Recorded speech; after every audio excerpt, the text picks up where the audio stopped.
వీరుడు శివధనస్సు ఎక్కుపెట్టినవాడే భర్త అవుతాడు. ఇక విశ్వామిత్రుడు రాముణ్ణి లక్ష్మణుణ్ణి తీసుకుని ఆ నగరంలో ప్రవేశించాడు.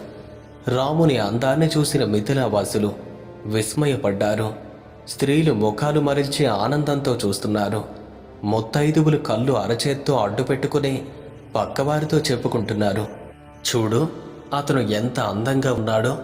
అదే సమయంలో సీత తన చిలకత్తెలతో ఉద్యానవనంలో ఉంది.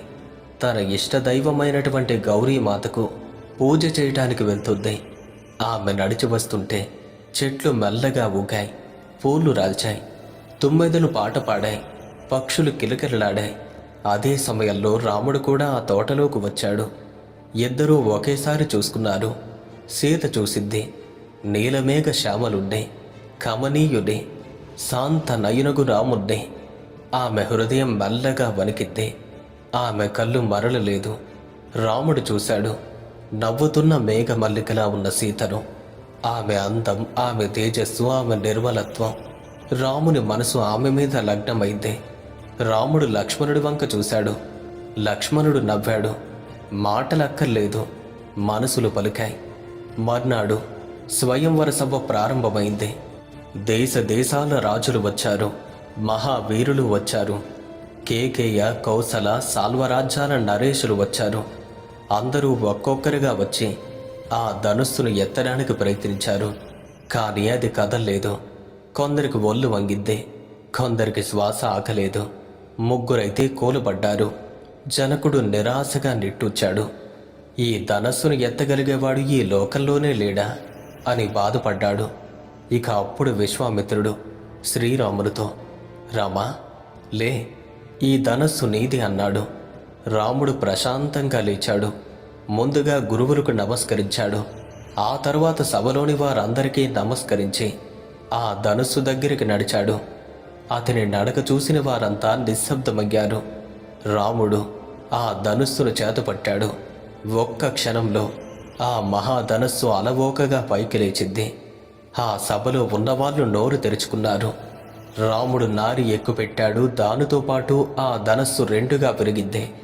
మేఘ గర్జన లాంటి శబ్దం వెలువడింది. భూమి కంపించింది. అందరూ కళ్ళు మూసుకున్నారు. ఆ శబ్దం తగ్గాక సభ తేరుకుని చూసింది.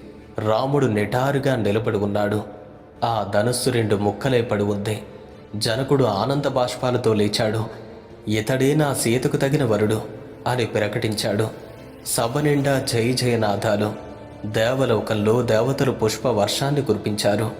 జనకుడు వెంటనే అయోధ్యకు దూతలు పంపాడు. దశరథ మహారాజా, మీ కుమారుడు రాముడు మా సీతకు తగిన వరుడయ్యాడు. వచ్చి వివాహ మహోత్సవాన్ని నిర్వహించండి అని సందేశం పంపాడు. దశరథ మహారాజు ఆ వార్త విన్నాడు. ఆనందంతో ఉప్పొంగిపోయాడు. కళ్ళల్లో నీళ్లు నిండాయి. నా రాముడికి పెళ్ళి అని హర్షించాడు. వెంటనే వశిష్ఠ మహర్షిని, మంత్రులను, తన పరివారాన్ని తీసుకుని మిథులకు బయలుదేరాడు. అయోధ్య నుండి పెళ్లి పందిరి సిద్ధపరుచుకుని బండ్లు, పల్లకీలు, ఏనుగులు, గుర్రాలతో సహా విశాల పరివారం మిథిలా నగరానికి బయలుదేరింది. జనకుడు దాన్ని చూసి ఆనందంగా ఆహ్వానించాడు. బ్రహ్మర్షులు, రాజర్షులు సాక్షులుగా ఉండగా ఈ వివాహం జరగాలి అని నిర్ణయించారు. ఇక సీతారాముల కళ్యాణం శుభ మహోత్సవ దినం వచ్చింది. మిథిలా నగరమంతా వివాహ సందడిలో మునిగింది. ఇంటింటా దీపాలు వెలిగాయి. గోపురాలు పువ్వులతో అలంకరించారు. స్త్రీలు మంగళపాటలు పాడారు. శాస్త్రోక్తంగా వివాహ మండపం సిద్ధమైంది. కాశీయాత్ర ఘట్టం. వివాహానికి ముందు రాముడు కాశీ వెళ్తాను అన్నాడు. అది పూర్వపు సాంప్రదాయం. వరుడు జ్ఞాన సంపదను సాధించాక వివాహం చేసుకోవాలని ఆ సభ నవ్వింది. జనకుడు పరిగెత్తుకొచ్చి ఆ రాముని చేతిని పట్టుకున్నాడు. వద్దు రామా, నా కూతురు సీత నిన్నే కోరుకుంది. నీవు వెళ్ళకు. ఈ మిథిలే కాశీ, ఈ వివాహమే నీ జ్ఞానం అని బ్రతిమలాడాడు. అందరూ ఆనందంగా నవ్వారు. రాముడు గురువు అభ్యర్థన మేరకు ఒప్పుకున్నాడు. రాముడికి మంగళ స్నానం చేయించారు. పసుపు, నువ్వులు, పంచగవ్యాలతో నీళ్లు సిద్ధపరిచారు. ముత్తైదువులు పాటలు పాడుతూ రాముడికి నల్లగింజల నూనె అద్దారు. సువర్ణ ఆభరణాలు ధరింపజేశారు. అంతఃపురంలో సీతకు అదేవిధంగా మంగళ స్నానాన్ని చేయించారు. పసుపు పూశారు. కార్యక్రమం జరిగింది. చెలికత్తుల ఆమె చుట్టూ చేరి పాటలు పాడారు. సీతాదేవి సిగ్గుతోనూ ఆనందంతోనూ ఆసక్తితో తయారైంది. రాముడు పట్టు పీతాంబరం ధరించాడు. తలపై వనమాలలు అలంకరించారు. నొసట కస్తూరి తిలకాన్ని దిద్దారు. దశరథుడు కుమారుణ్ణి చూసి ముగ్ధుడయ్యాడు. ఈ రోజు నా జీవితంలో అత్యంత పుణ్యమైన రోజు అని కళ్ళు తుడుచుకున్నాడు. మండపం అద్భుతంగా అలంకరించారు. పచ్చని అరటి స్తంభాలు, మావి తోరణాలు, పూలు, అగరు, చందనం, కర్పూరం, కస్తూరి సువాసనలు వ్యాపించాయి. బ్రాహ్మణులు వేద మంత్రాలు పఠిస్తున్నారు. యాగకుండంలో అగ్ని ప్రజ్వలిస్తోంది.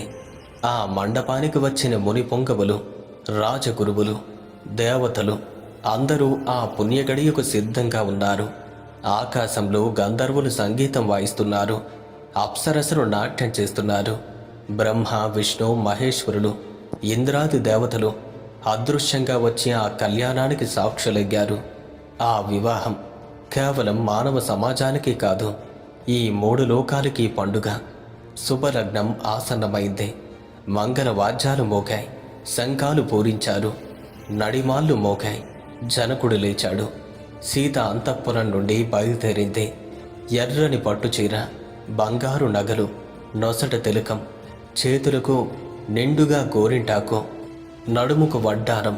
ఆమె నడిచి వస్తూ ఉంటే ఆ వెలుగుకు ఆ మండపమంతా కూడా వెలిగిపోయినట్టయింది. రాముడు కూర్చున్నాడు. సీత వచ్చే అడుగుల శబ్దాన్ని విన్నాడు. మెల్లగా తల తిప్పాడు. ఇద్దరి కళ్ళు కలిశాయి.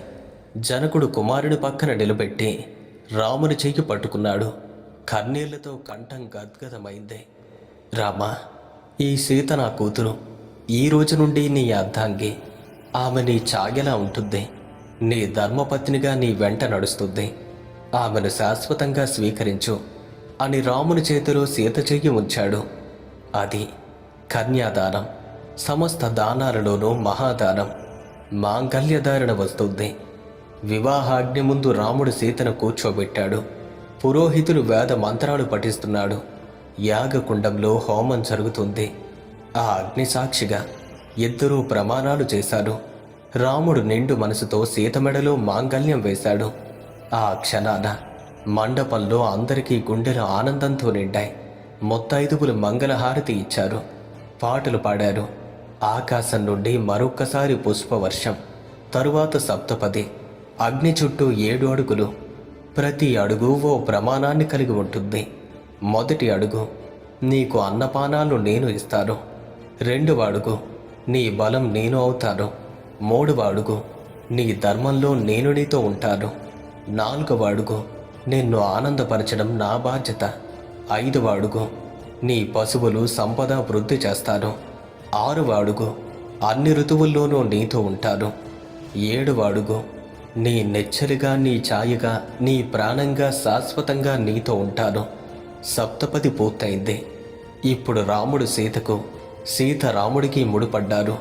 జన్మ జన్మలకు విడదీయలేని బంధం ఏర్పడింది. ఇక అంతా ఆనందంతో నిండుకుంది. సీతారాముల యొక్క కళ్యాణం మాత్రమే కాదు, ఆ రోజు మొత్తం 4 జంటల వివాహాలు జరిగాయి. జనకుని తమ్ముడు కుశధ్వజుని కూతుళ్ళు మాండవి, శృతకీర్తి ఉన్నారు. జనకుని మరో కూతురు ఊర్మిళ కూడా ఉంది. ఇక రాముడు సీతను, లక్ష్మణుడు ఊర్మిళాదేవిని, భరతుడు మాండవిని, శత్రుఘ్నుడు శృతకీర్తిని. ఆ మండపంలో 4 అగ్నులు వెలిగాయి. 4 జంటలు ప్రమాణాలు చేశాయి. 4 ప్రాణాలు 4ంటికి అంకితమయ్యాయి. అది లోకానికి ఒక అపూర్వమైనటువంటి దృశ్యం. ఇక కళ్యాణ సంతోషంలో అందరూ తేలియాడుతున్న వేళ ఆకాశం మేఘావృతమైంది. గాలి చల్లబడింది. దారిలో అడ్డుపడ్డాడు ఆ పరశురాముడు. అతడు శివధనస్సు విరిగిన శబ్దాన్ని విన్నాడు. అది తన ప్రభువైనటువంటి శివుని ధనస్సు. ఎవడు విరిచాడు ఆ ధనస్సును అని ఉగ్రుడయ్యాడు. ఆయన చేతిలో అద్భుతమైనటువంటి విష్ణు చాపం, వైష్ణవ ధనస్సు. ఆ ముని రాముని ముందు నిలబడి సవాలు విసిరాడు. దశరథుడు హడిలిపోయాడు. అందరూ నిర్ఘాంతపోయారు.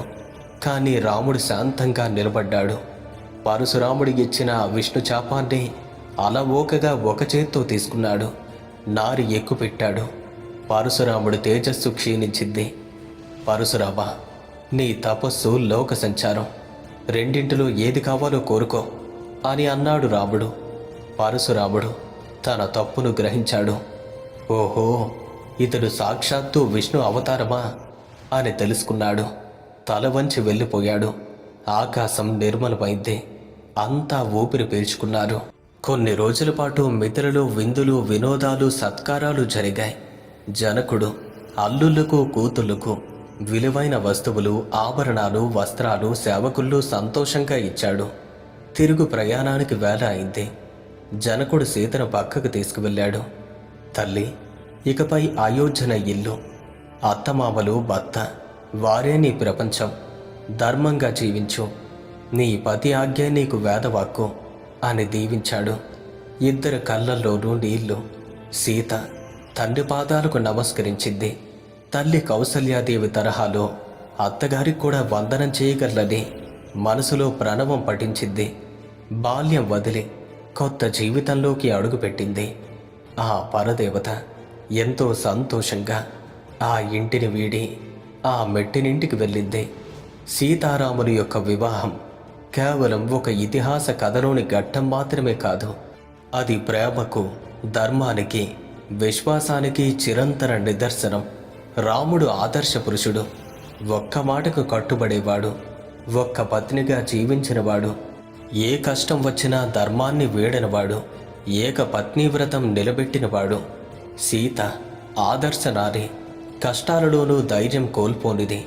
అగ్ని పరీక్షలలో నిలబడిన తల్లి. ఏ స్థితిలోనూ తన నైతికతను విడువనిది.